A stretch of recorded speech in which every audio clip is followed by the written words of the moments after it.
Home લોનના વ્યાજ દર ઊંચા છે. ક્રેડિટ સ્કોર સારો હોય અને પગારદાર હોવ તો પણ 8.5% હોમ લોનના ઇન્ટરેસ્ટ રેટ ચાલુ થાય છે.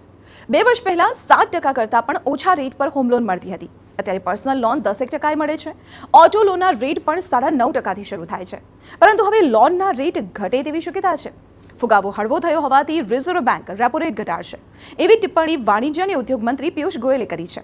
રિઝર્વ બેંકની આગામી બેઠક 5 એપ્રિલે મળવાની છે અને પિયુષ ગોયલે જણાવ્યું છે કે જો આગામી બેઠકમાં વ્યાજદર નહીં ઘટે તો ત્યાર પછીની બેઠકમાં વ્યાજદર ઘટાડવામાં આવશે.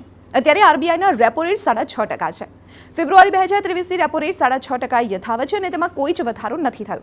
મોંઘવારીને અંકુશમાં લાવવા માટે આરબીઆઈએ રેપો રેટ 4%થી ધીમે ધીમે વધારીને 6.5%એ પહોંચાડ્યો. પરંતુ હવે મોંઘવારી ઘટી હોવાથી રેપો રેટ ઘટવાની શક્યતા છે.